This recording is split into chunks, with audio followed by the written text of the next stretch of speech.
강원도와 양양군이 설악산 오색 케이블카 환경영향평가 부동의에 대해 이의를 제기했습니다. 행정심판도 조만간 청구할 계획입니다.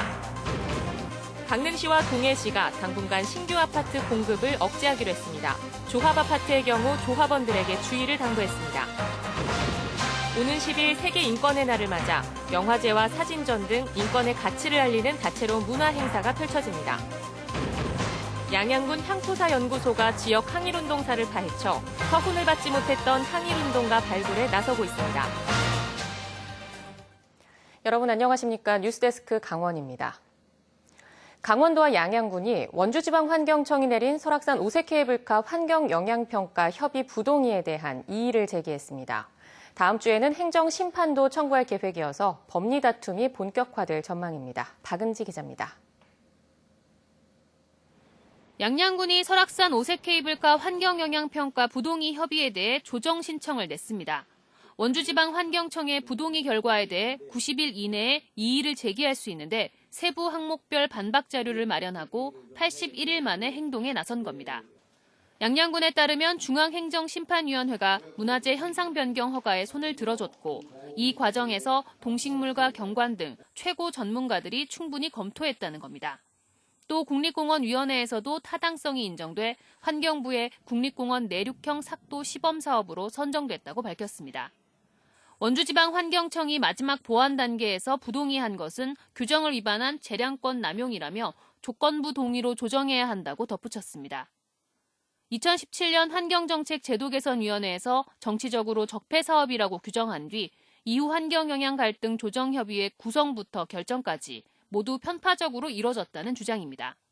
지방청에서 한 환경영향 평가가 워낙 불공정하고 객관성이 떨어지기 때문에 이런 어떤 평가를 한번 본부에서도 한번 재평가를 해보는 것이 좀 필요하겠다라는 취지의 생각에서 행정이 공정하게 집행됐느냐를 따지는 조치도 곧바로 이어집니다. 양양군과 강원도는 원주지방환경청에 설악산 오색 케이블카 환경영향평가 부동의에 대해 조정 신청을 낸 데 이어 다음 주에는 행정심판을 청구할 계획입니다.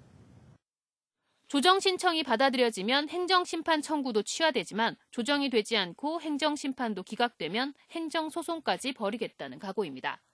행정심판 결과까지는 통상 6개월가량 걸리는 가운데 오색 케이블카 사업이 적법하냐, 적폐냐를 놓고 치열한 법리 다툼이 본격적으로 이어질 전망입니다.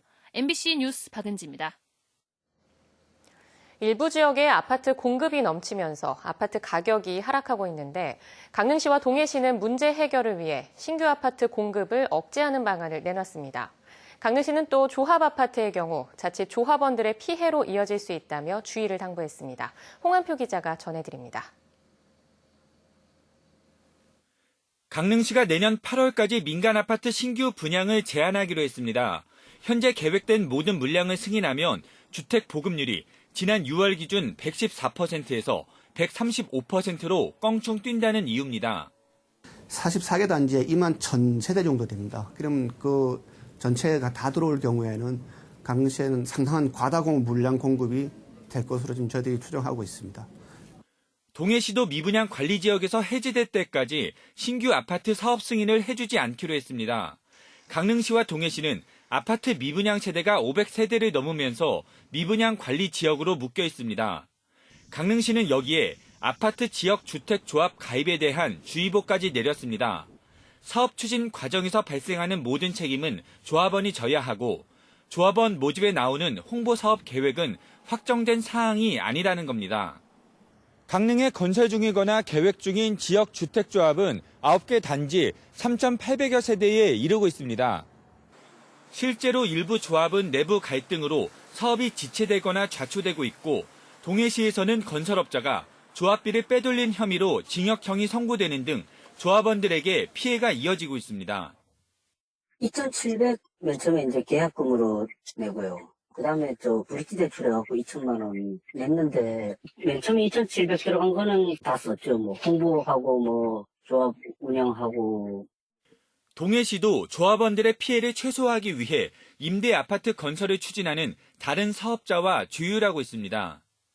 조합 아파트가 안 되다 보니까 이제 사업을 실질적으로 할 다른 사업자, 주택건설 사업자를 저희가 지금 최대한 서포트해가지고.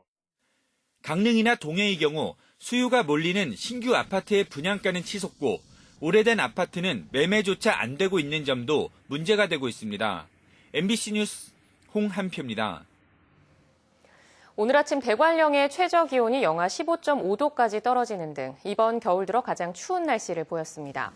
오늘 아침 최저 기온은 대관령 영하 15.5도, 태백 영하 12.6도를 보였고 동해안에도 속초 영하 7.1도, 양양 영하 5도, 강릉과 동해 영하 4.2도로 맹추위를 보였습니다. 영서지방도 철원이 영하 19도까지 내려가는 등 강추위가 찾아왔지만 낮부터 기온이 빠르게 오르며 영서와 산간에 내려졌던 한파특보는 모두 해제됐습니다.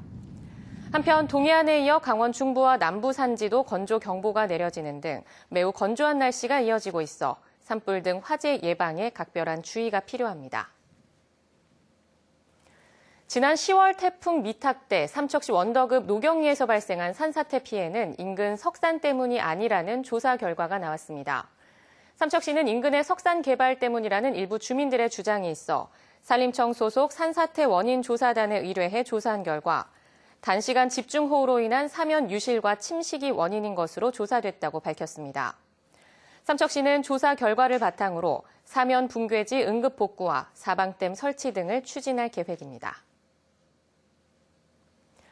오는 10일은 71번째를 맞는 세계 인권의 날입니다.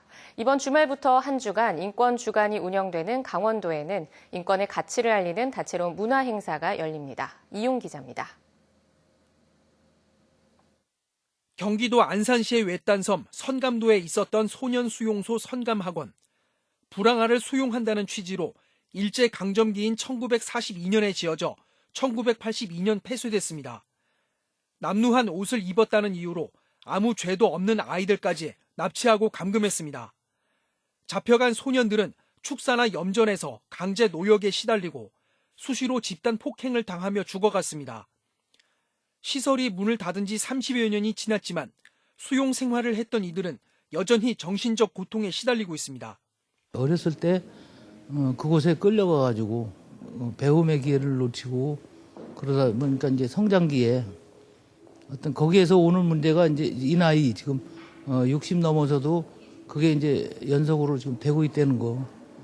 선감 학원의 희생자들을 추모하고 피해자 회복을 위한 특별법 제정의 공감대가 확산될 수 있도록 사진전이 열리고 있습니다. 기록 사진 20여 점과 관련 영상물이 오는 10일까지 전시될 예정입니다. 영동 지역의 민간인 학살 문제를 조명한 다큐멘터리 숨, 2014년 홍콩의 민주화 시위를 소재로 한 우산혁명 등 인권 문제를 다룬 6편의 영화가 선보입니다. 내일까지 강릉시 영상미디어센터에서 인권 영화제가 열립니다. 지역에서 제작한 노인 문제를 다룬 단편 영화하고 청소년들이 직접 만든 청소년 문제를 다룬 단편 영화 섹션이 있고요. 오는 10일 세계 인권의 날을 맞아 춘천과 원주, 정선에서도 인권의 가치를 알리는 다채로운 문화 행사가 마련됩니다. 강원도는 이번 주말부터 한 주간을 인권 주간으로 정하고 다양한 행사를 통해 인권 가치 확산의 분위기가 조성되길 기대하고 있습니다. MBC 뉴스 이용입니다. 양양군은 우리나라에서도 손에 꼽을 정도로 항일운동이 크게 벌어졌던 곳이지만 3.1 만세운동의 최고 지도자가 아직 서훈을 받지 못하는 등 서훈의 높은 벽을 실감하고 있습니다. 이런 가운데 양양군 향토사연구소가 지역 항일운동사를 파헤쳐 서훈을 받지 못했던 항일운동가 발굴에 나서고 있습니다. 김인성 기자입니다. 양양은 우리나라에서 손에 꼽을 정도로 3.1 만세운동이 크게 벌어진 곳입니다. 당시 유림 지도자였던 이석범 선생과 기독교계의 조화병 여사가 각각 들여온 독립선언서가 계기가 돼 지역 전역으로 만세운동이 확대되며 많은 사람이 죽거나 다쳤습니다. 당시 한 달 넘게 이어진 양양 만세운동의 핵심 역할을 했던 두 사람 가운데 조화병 여사는 1990년 애족장을 받았습니다. 하지만 이석범 선생은 양양군 향토사연구소가 각종 자료를 찾아내 4차례 신청하고도 지금까지 서훈을 받지 못했습니다. 일제강점기 초기에 면장을 했고 어업권을 받았다는 게 이유였습니다. 하지만 최근 미국에 사는 이석범 선생의 증손자가 이를 반박하는 문서를 보훈처에 접수했고 결국 5번째로 재심사 대상이 됐습니다. 내 생전에는 이게 도저히 안 되는구나. 이제는 거기 바뀌고 보훈처가 언젠가는 이분의 그 행적을 스스로 알아서 확인해 주기 전에는 어렵겠구나라는 생각을 했을 때는 사실은 가슴이 무너지는 것 같고. 이처럼 양양 지역에는 아직 서훈을 받지 못한 독립운동가가 많은데 지역 향토사 연구위원들이 열악한 환경 속에서도 열심히 지역 독립운동사를 발굴해 독립유공자를 꾸준히 찾아내고 있습니다. 올해도 3명을 추가로 발굴해 양양 지역의 서훈자는 현재 64명으로 늘었습니다. 양양에 살다 간 분이 이렇게 일제 항거에서 다른 데보다도 더 열정적으로 이런 독립운동을 했다. 기분 좋죠. 양양의 서훈자 대부분은 3.1운동으로 받았습니다. 양양의 3.1 만세운동이 피해가 워낙 크고 명확해 증명하기가 상대적으로 쉬웠기 때문이지만 의병, 농민운동 등 다른 항일운동사를 발굴해야 할 과제도 남은 셈입니다.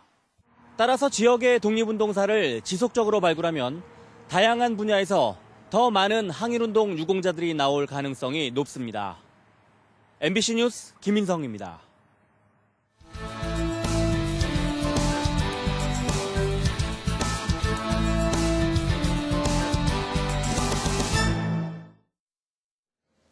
코리아 익스프레스 에어가 플라이 강원 취항과 일본 불매운동 여파로 양양 제주 노선과 양양 기타 규슈 노선을 크게 줄였습니다. 코리아 익스프레스 에어는 매일 하루 2편씩 운행하던 양양 제주 노선을 내일부터 이달 말까지 금요일과 일요일만 남기고 월, 화, 수, 목, 토요일은 운항을 중지하기로 했습니다. 또 일본 불매운동 영향으로 승객이 급감한 양양에서 일본 기타 규슈 노선은 이달 운항을 중단한 상태입니다. 코리아 익스프레스 에어는 다음 달 양양 제주 노선의 매일 운항과 양양 기타 규슈 노선 재개 여부를 검토할 예정입니다. 동해 지역 시민사회단체들이 영풍재련소의 강릉 옥계 지역 이전에 반대하는 기자회견을 열었습니다. 동해 사회연대 포럼 등 사회단체들은 오늘 동해시의회 앞에서 기자회견을 열고 경북 봉화에서 가동 중인 아연재련소가 강릉 옥계 지역으로 이전하려는 움직임에 반대한다고 밝혔습니다.